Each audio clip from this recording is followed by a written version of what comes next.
Okay, चलिए फिर अब हमारे पैनल के पास चलते हैं और ट्रेड्स लेना शुरू करते हैं। गुड आफ्टरनून गबा सर, बताइए आपका ट्रेड इस समय का। Good afternoon to you. Stock जो पसंद है मुझे इस वक्त वो है HDFC लाइफ। यहाँ पर स्ट्रेंथ है, 742 के आसपास ट्रेड कर रहा है, स्टॉक होगा 738, करीब ₹5 का स्टॉप लॉस है। ऑन द अपसाइड जो फर्स्ट टेक्निकल टारगेट है 750, फिर 760 पॉसिबल है HDFC लाइफ में, क्योंकि स्ट्रक्चरली इसमें एक स्ट्रेंथ नजर आती है HDFC लाइफ। ओके, 750 की तरफ बढ़ता हुआ HDFC लाइफ बाई साइड का ट्रेड। रचना जी गुड आफ्टरनून, बताइए आपका ट्रेड। जी गुड आफ्टरनून। आज बहुत सारे स्टॉक्स में ग्रीन कलर तो हमने देखा है। अब यहाँ चुनने वाली ये बात है मेरे लिए कि कहाँ पे खाली एक पुलबैक है और कहाँ पे एक्चुअल रिवर्सल दिख रहा है। तो ये रिवर्सल की जहां तक बात है वो मुझे एक विप्रो के काउंटर में दिखा है। आज का तो टॉप गेनर है ही, लेकिन यहाँ पे अपसाइड पे और स्पेस अवेलेबल है जो यहाँ पे आने वाले दिनों में और हफ्तों में फ्रक्टिफाई हो सकती है ऑन द अपसाइड। तो विप्रो के फ्यूचर्स को हम लॉन्ग करेंगे with stop loss of 545 and ऊपर की साइड पे हमारा टारगेट होगा 570 एंड 575। ओके, विप्रो यहाँ पर एक बाय कॉल रचना जी की तरफ से। मानस, गुड आफ्टरनून। मानस, आपकी trade. Good afternoon Anuj ji. तो देखिए, एशियन पेंट्स पे बिकवाली करने का ट्रेड लेना है। एशियन पेंट्स में हमने कंसोलिडेशन देखा था, लेकिन आज एक फ्रेश ब्रेकडाउन 200 मूविंग एवरेज के नीचे हुआ है। एशियन पेंट्स के फ्यूचर में बिकवाली करने की राय रहेगी। स्टॉप लॉसेस 3046, माफ करिएगा, 3046 के स्टॉप लॉस से इसके फ्यूचर में बिकवाली करेंगे और टारगेट सेट करेंगे 2950 के।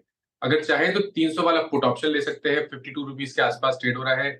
इसमें 39 के स्टॉप लॉस से बिकवाली करिए, माफ करिए, खरीदारी करिए 39 के स्टॉप लॉस से इस ऑप्शन में, 3000 के पुट ऑप्शन में, और 75 के टारगेट से।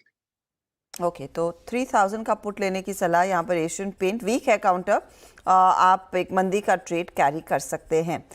स्नेहा नमस्कार, बताइए आपका ट्रेड क्या रहेगा। नमस्ते हर्षदा।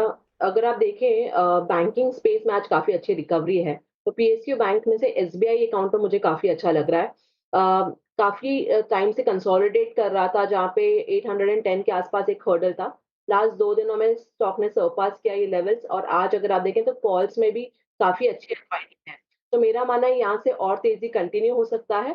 तो 804 का एक स्टिक स्टॉप लॉस लगा के यहाँ पे लॉन्ग करना है for the target of 845। Okay, तो ये हो गई SBI पर कॉल इस समय। अब राजेश सतपुते के पास चलते हैं, उनकी ट्रेड बाकी। राजेश जी गुड आफ्टरनून, आपकी trade. Very good afternoon Anuj ji, and good afternoon everyone.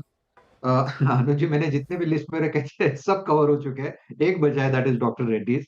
मुझे लगता है कि डॉक्टर रेड्डीज में जिस तरह से कल एक ट्रेंड रिवर्सल था और कल का दिन थोड़ा पॉज था और आज यहाँ पे रिकवरी, तो जिस तरह से ये स्ट्रेंथ दिखा रहा है, तो देखिए डॉक्टर रेड्डीज बाय करना है 6720 के स्टॉप लॉस के साथ। फ्यूचर की बात कर रहा हूँ मैं।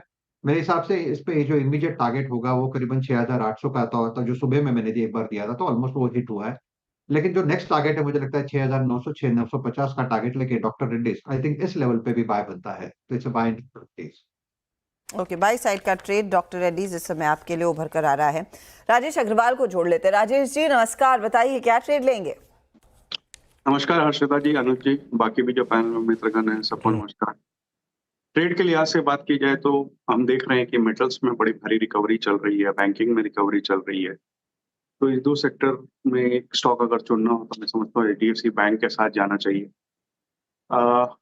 अंडर परफॉर्म किया है पूरे मार्केट को, नो डाउट, बावजूद इसके कि दुनिया का एक सबसे बड़ा बैंक हो गया मर्जर के बाद, इतनी बड़ी साइज हो गई।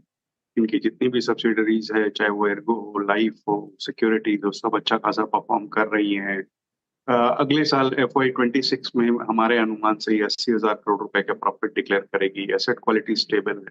थोड़ी दिक्कतें NIM और क्रेडिट अपटेक को लेकर के है, जो कि सिर्फ इस बैंक के साथ नहीं है, सारे ही बैंकों के साथ है। हमें लगता है कि थोड़ी सी मध्यम से लंबी अवधि के लिए यहाँ ध्यान देना चाहिए। और शॉर्ट टर्म की भी बात की जाए तो 1720 1730 के टारगेट हो सकते हैं, but this is very short term. But मेरे हिसाब से इसमें थोड़ी सी 6-8 महीने की अवधि के साथ डिलीवरी लेनी चाहिए। HDFC बैंक में डिलीवरी ले सकते हैं। राजेश जी गुड आफ्टरनून, आपसे व्यू लेना चाहूँगा सिटी गैस डिस्ट्रीब्यूशन स्टॉक्स पर। आज जिस तरीके की पिटाई हुई, महानगर गैस, IGL, क्या ये डी रेटिंग के कैंडिडेट्स हैं या फिर इन लेवल्स पे बाय करें? जो इनके गैस आती हैं उससे कटौती के कारण से आई हैं। पहले 84% के बाद था, फिर बाद में 72 हुआ और ज्यादा कटौती हो गई। जाहिर सी बात है कि इनके अर्निंग्स पे प्रभाव पड़ेगा। अब ये देखना होगा कि ये जो बाजार से ऊंचे दाम पे गैस खरीदेंगे, उसको ये पास ऑन कर पाएंगे कि या नहीं कस्टमर को, वॉल्यूम ग्रोथ कैसे आएगी, ऐसी बहुत सी चीजें देखने लायक होगी।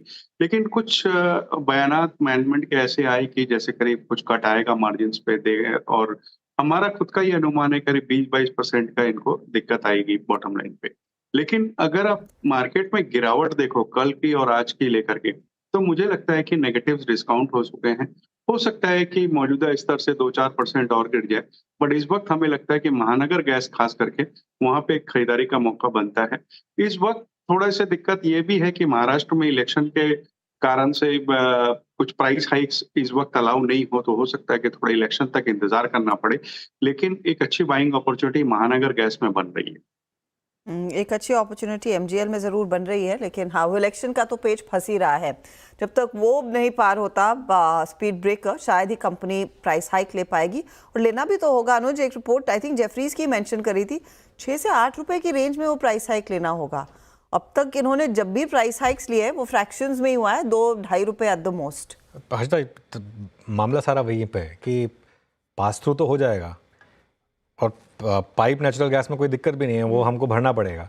लेकिन जो सीएनजी वाला मामला है, हाँ, उसमें जो गाड़ियों वाला बहुत मामला बड़ा है, challenge। उसमें फिर वो डीजल के मुकाबले और at a time when Brent prices नीचे आ रहे हैं, तो आगे जाके हो सकता है कभी ना कभी तो डीजल प्राइस भी कट होने चाहिए। तो या तो गवर्नमेंट की पॉलिसी हो कि नहीं डीजल के प्राइस भी यहाँ नहीं कट होंगे, उल्टा और एक्साइज बढ़ाई जाएगी। अनलेस ऐसा हो तो या तो मार्जिन पे कॉम्प्रोमाइज़ करिए आप। लेकिन एक चीज़ तो क्लियर है, ये स्टॉक्स की जो फंडामेंटल स्टोरी चली आ रही थी वन वे वाली, वो कुछ हद तक उसमें ब्रेक लगा है। और इशू क्या है ना कि जब आप मोनोपोली बिजनेस में होते हैं, जैसे ये सारी की सारी कंपनियां मोनोपोली बिजनेस में हैं।